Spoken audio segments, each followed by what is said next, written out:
Well, Jack, thanks so much for speaking tonight. What a great session for our Boston group. Not many people can talk about their resume saying they were CIO of KGB in their careers. So I think I may be the only one. You might be the only one, and maybe in Russia you could have something like that. Oh, of course, yeah, but not in this country. Not in this country. So and speak fluent English, right? Right. Well, we'll be the judge of that, Jack.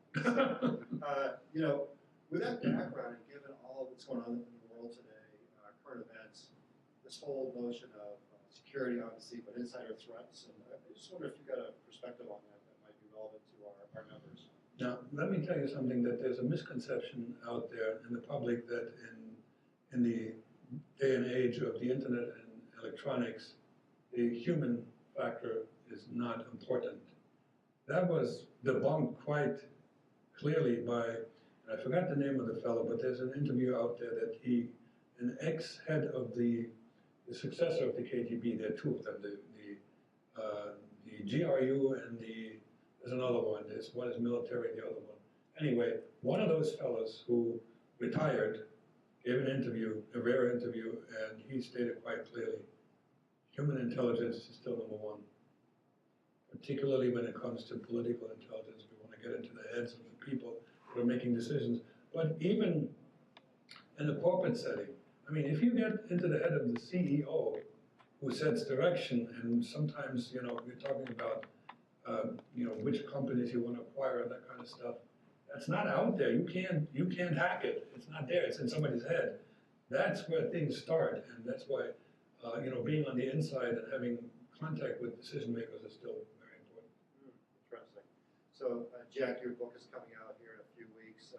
Couldn't be better timed given what's going on between your former country, Russia, and the United States. A lot of current events, the election, all these things. Any point of view, any perspective on that you want to share with our members? Well, I'm not following every single detail because this whole situation has been highly politicized, and you don't always know who to believe and what you can't believe. There's a good reason for that, because when is it James Clapper? When Clapper was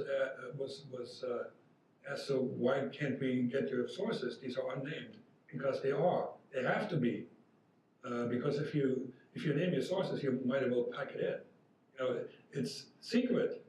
And so if the people on the right were clamoring, no sources, it's not valid, it's not true. But because of that, you never know what's real and what's not.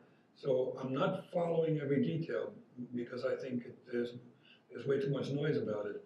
But what I do know is that I am absolutely 100% convinced that the Russians have been hacking as much as they can. And when Clapper talked about, it isn't just the hacking, it's a whole lot of things to try to destabilize, particularly our democracy. That's absolutely true. This is the same set of characters that they were like they're the heirs of the KGB. Does the leopard change the spots? I'll give you some examples of the past where the KGB was, when we're talking about fake news that used to be called disinformation, seeded some things into the public that a lot of people started to believe. First one was that the atomic spies who were executed, the Rosenbergs, were innocent. That was known to be the truth for a long time in many places, in many countries, and even to some degree in the American population, number one. Number two, that that the AIDS virus was developed in a CIA laboratory. There were lots of people who believed it, but the biggest one that has legs up to today is that J. Edgar Hoover was a closet cross-dresser. Not true. And the reason, one of them I know is not true, the atomic spies, because I worked with people who worked with the Rosenbergs, and they told me, yes, we stole this stuff. I showed the picture of these two, the Cohens. The other one is the Mitrokin, is the guy who smuggled the stuff out of the KGB archives. Clearly delineates how these old stories were planted. Now it's so much easier, so of course they're doing it. They're not our friends. They never were. They were at one point, maybe 10 years ago, after the Soviet Union came down, there was a bit of a thawing, but, we're not on the same side of the tennis court.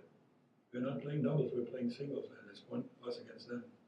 Very good, very good. Maybe one last, very, very brief question, Jack, one of my favorites from our friendship. So you're being trained to be this KGB agent, you get sent to the US, you come to Chicago, you get to your hotel, you've been taught about this world superpower, the United States. You put the TV on, and this big superpower, what was on the TV when you put it on the fridge? The Price is Right. The Price is Right. Followed by? Followed by Alice, that show in the diner where this lady, Flo, says, "Kiss my grits," and I had no clue what she was talking about.